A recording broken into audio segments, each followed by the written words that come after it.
Hi, and welcome to CDRE Spotlight. Today, I have the pleasure of featuring Bridget Potterton, who is coming to us out of San Diego, California. She's got quite an impressive resume. She has been a realtor for 22 years, serving the San Diego area. Bridget holds a master's degree in business entrepreneurship from San Diego State University and has a long history in working in divorce real estate transactions. She officially became a CDRE in 2020, which really furthered her specialization into conflicted family law matters. Bridget is an active member of the family law section of the San Diego County Bar Association and has been featured as a speaker multiple times with the San Diego County Bar Association. She is a broker associate with Keller Williams Metro, consistently has been recognized as a top production agent in the office as well as in the region. She has been a member of the Agent Leadership Council. She was the chair of their education committee as well. Bridget has an affinity to education, both in being a student as well as being a teacher. She teaches realtors all across the country on working in divorce transactions. She is also a CDRE advisor and ambassador for our new students who come through the program. And most recently, she was just earned the position, I should say, as the CDRE Education Committee Chair at the Alumni Institute.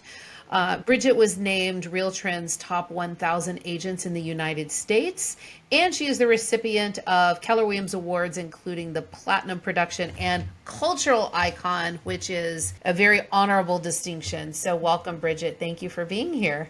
Thank you so much, Laurel, for having me and for that wonderful introduction. Yeah, well, hey, you earned every little piece of that. So good stuff. So, Bridget, you have got quite a thriving business in the divorce real estate niche. You've made a huge name for yourself in San Diego. Tell us a little bit. What I'd like to do is kind of start with before you became a CDRE and, what was your business like before really getting into the CDRE, becoming a CDRE and really making this a huge pillar of your business? So I had a decent business prior to becoming a CDRE. My business was pretty consistent. I was usually in the top 3 or 4 agents of my market center. So I was doing really well. But I felt like there was a piece of my business missing. As you mentioned, I had been doing some divorce transactions here and there. But the struggle that I always had was I felt like we were taught to put divorce listing transactions in the traditional bucket of real estate, and they never quite felt that way. It also felt like very much a lonely niche. I really didn't know any other realtors who were also working with mediators or attorneys. It just seemed like most people were doing the one-off deals here and there when their past clients or somebody in their farm was getting divorced. And I remember people, talking to agents about this, and they thought, man, you're crazy to work in that space. Why would you want to work in that space? And it just seemed like there was a lot of need that was not being met within our industry for people who are going through a divorce. Tell me more about that. What do you mean? Well, I think that there's a lot of complexities in the legal aspect of a divorce and selling a home during a divorce, but there's also the emotional piece. And I think that as realtors, we often joke that we are therapists to our clients, but we're not really equipped to handle the highly emotional situations at a high level. For example, divorce, you have 2 people who are typically being represented by you as the agent, but they're not getting along. They're not speaking sometimes. Maybe one week they are getting along, the next week they're not. There's a lot of challenges with that. There's also the legal challenges, whether, let's say, for example, if you have clients where maybe only one of them is on title. And, here in California, our client is the titled person, whoever is on title. So what happens if you have a past client or even a referral from an attorney that's a divorce and only one of them is on title? How do you handle that? There's so many challenges that come into this space that as traditional realtors, we never even think about because it's a non-issue, that you really have to dig your head in deep and really learn at a high level, not only the real estate aspects, the real estate law, the real estate contracts, but also how they're applicable to family law cases and how we can help not just the parties, but the attorneys navigate through this difficult situation. You've done a phenomenal job doing that in your community. And that's what you mean by realtors in our industry stepping up and serving this huge need. It's becoming more educated ourselves, right? And delivering that education and those tools and bringing that expertise to the space, the family law space that needs it. You said you had a small team. You were doing very well as a realtor. What exactly make this an actual pillar of your business? I mean, you had friends and people that are like, are you crazy? Because it's so emotionally charged and there is such a learning curve and you're already doing well. What made you really want to get deeper into it? I had a past client of mine that was actually an attorney, and she started referring me some business from her firm. She started working at a mediation firm here in San Diego that did almost exclusively mediation. And that's kind of how I got my toes wet. And honestly, Laurel, I wasn't that passionate about it. Working with people who don't get along wasn't appealing to me in any way. And I remember sitting down with the owner of that firm after about a year or two working with them. We went to lunch one day, and I had helped her buy her personal residence. So we were kind of celebrating and chatting. And I was really honest with her. And I said, you know what? I am so grateful for the business that you give to me. I'm going to take care of all the clients you send to me. But I don't love working with people who don't get along. It's not fun. I now regret saying that to her, but at the time I was just trying to be honest. And she said to me, Bridget, this isn't about you anymore. You have a gift at working with people who are going through one of the hardest times in their life. And if you don't help these people, who will? And that really changed a lot for me, because I realized that as realtors, we often like to pick and choose our clients or focus on this or focus on that, right? Whatever makes us happy or seems like the most fun. But the reality is there is and was at the time a huge area of clientele where their needs are not being met by our industry. Unfortunately, that was before the Alumni Institute existed. And so I didn't have that kind of background back then. Mm-hmm. To be honest with you, I was kind of just fumbling my way through, and I look back and I cringe at some of the mistakes I made. I didn't know any better, but going through the CDRE program in 2020, I remember that first day. You were teaching us. We were the original Zoom class during COVID, and we had a full day class on the first day. And I remember getting out of that class, turning off my computer, and just putting my head down and thinking, oh my gosh, I've been doing this wrong for 10 years. I was probably one of the students who was maybe a bit of a naysayer at the beginning, thinking, what am I really going to learn? I've been doing this for a while. Do they really have something unique that I haven't learned or that I haven't done? And right away that first day I thought, oh my gosh, where was this class 10 years ago? Yeah. And it really did change for me, because there were so many aspects of family law that intertwine with real estate that we as realtors are typically not educated on. We're not involved in that. We think of it as our clean little box that we work in as realtors.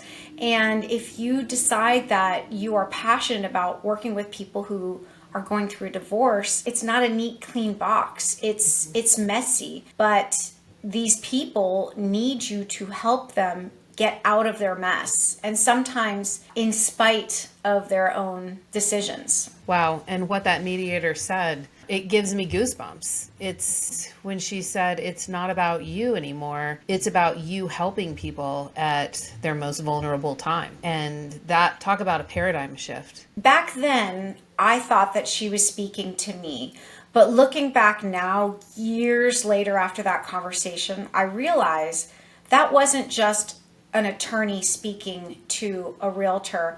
That was an entire family law community asking for help from our industry to do better and to be better for their clients. Wow.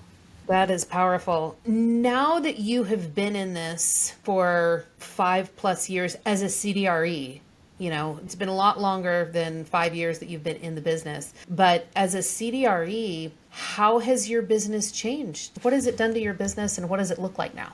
It's definitely changed. For starters, about a year and a half after I became a certified divorce real estate expert, my production was high enough to be invited into Gary Keller's top solo agent mastermind group, which was never even a goal of mine because I never thought I could do it. That was incredible because I get to mastermind with some of the top agents around the country several times a year and get in the room with Gary Keller, who is arguably one of the most brilliant people in the real estate industry. It's given me so many opportunities. Thanks to the Alumni Institute, as you mentioned earlier, I get an opportunity to speak to realtors all over the country about something that I'm passionate about in hopes to spark interest in them to want to come and join the Alumni Institute and join our CDRE movement around the country to help vulnerable sellers. And another thing that changed in my business, I didn't even know this was possible, but one of the really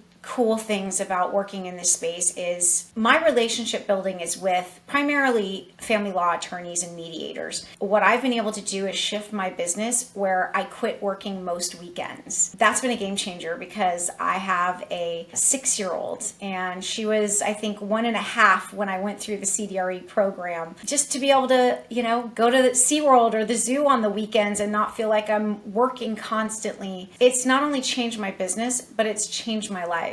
And the beginning of this year, my husband, who had an exceptionally great job, decided to quit and come work with me and sort of run the back end of my business. And there is no way that I could have ever done that if I hadn't become a CDRE. So it's not only changed my business, it's changed my life. It's changed my family dynamic. All of these incredible opportunities are all because that little voice in my head about 6 years ago said, just do it. Sign up, become a CDRE, and just do it. And you did. That's the difference.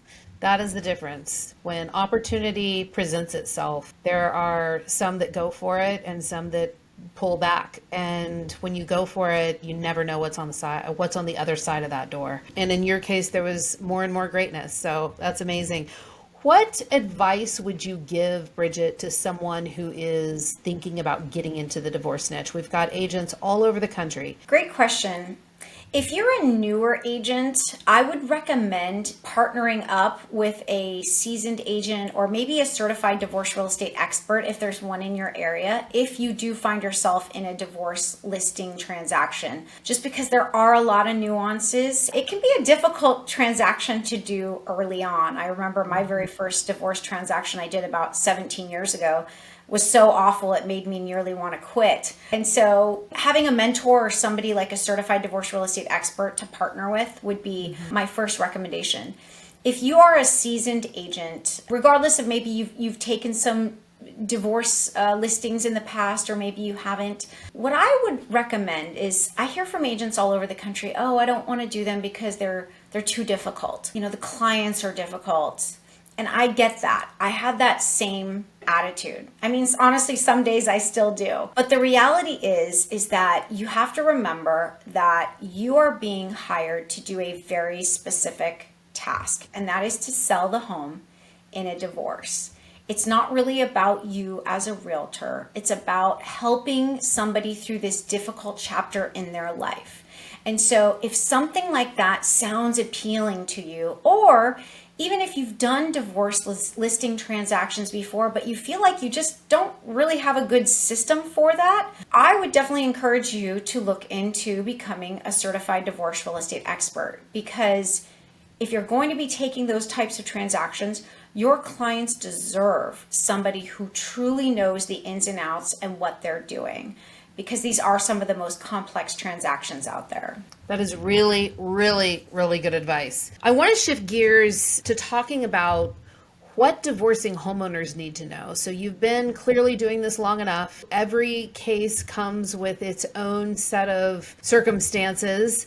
You've had plenty of experience with lawyers, with clients, with mediators, you name it. Knowing what you know now, what advice would you give to a divorcing homeowner about real estate? I think the biggest one is that I would set the right expectations for those clients, particularly with timing. It's not uncommon for me to get a call from maybe one party who's ready to go. They've been ready to sell the house for 6 months, 6 years, something like that. You have maybe the other party who is not ready or doesn't want to sell. I think there's a common misconception that, well, it's a divorce, so we got to get it sold, so it's just going to go on the market tomorrow. And I think that it's really important to educate homeowners and say that's not necessarily the process.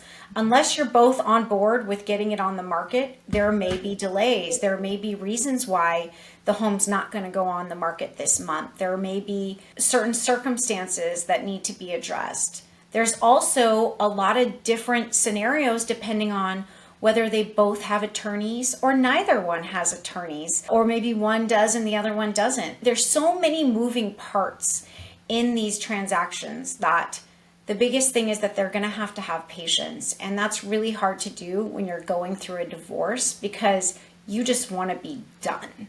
Mm-hmm. But sometimes they make really bad decisions out of desperation just to be done. And so to be able to guide them and help them make the best decisions to move forward and to have a successful outcome. I think sometimes the highly emotional clients we deal with, Laurel, they're just so over it that they will just do whatever to get it done, and they may have regrets later. You know, you and I, we can't control everything. We can't necessarily guarantee X or Y will happen. But what we can do is give them the best possible information that we can, given the circumstances that they're in. And then also, you know, working with the attorneys to set the expectations. I think that a lot of times people going through a divorce, they really just don't know what they're in for until they're in the thick of it. And at that point, that wheel is going and there's no getting off. Yeah. So having patience, understanding that timing may not be the same between one spouse wants to get this over yesterday.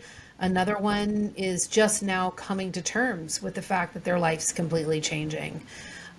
Not succumbing to the desperation to just get it over with, because that might cost you tens of thousands of dollars. That is actually, it sounds like it's just money, but really you and I both know that that is money that they're going to need to rebuild their lives, and having those proper expectations. So excellent, Bridget, excellent. Something that is always a surprise in working and training CDREs, as you know, you and I both teach and train.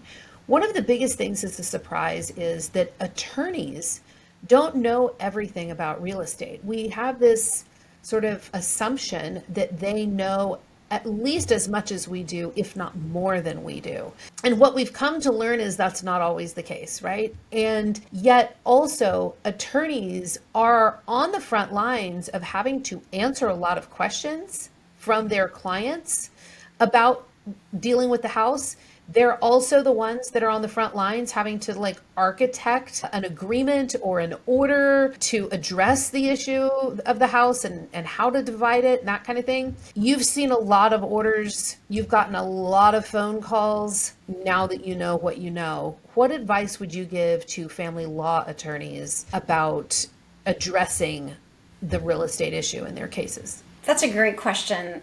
There are so many things that can come up in these transactions. One of them that I see oftentimes in court orders is property to be sold as is. that sounds good in theory when you have a couple or exes that are no longer getting along and they just want to be done with it. But sometimes as is can be a huge detriment to the clients. They may lose a ton of money by having to sell the home as is, where there could be some minor tweaks that can be done in order to significantly improve the value of the home. That's one common thing. I think the other thing, and this is again one of those spaces where I think real estate law and family law, we don't always play well in the sandbox together, is when we have a listing with a single titled spouse.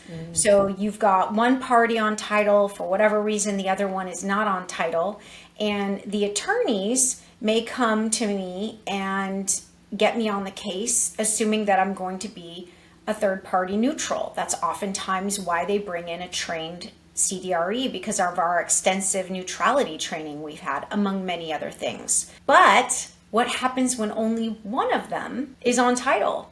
Here in California, that's technically my client. So what do I do with the other person? How do I handle that? What happens when maybe there is a situation where there's a disagreement? These are all things that, as certified divorce real estate experts, we have solutions for that and we have protocols that we follow. But I don't know that the family law community is necessarily well versed unless they've taken a class from us. Laurel, I know you teach lots of attorneys in your area. I teach a lot of attorneys in San Diego, but I think there's just so many different nuances. Also, personal property is another one that comes up. Those are things that maybe are sort of the afterthought a lot of times, especially if there's maybe not that many valuable things. But you and I know that at close of escrow, we need to deliver the property with the keys empty. Sometimes that we need to resolve that early on. And if it's not resolved early on, then I've had some of those situations where I've had to eat the cost of a junk hauler to come out to the property and get rid of things because nobody's come to claim them. And just, there's so many other pieces with the attorneys, understanding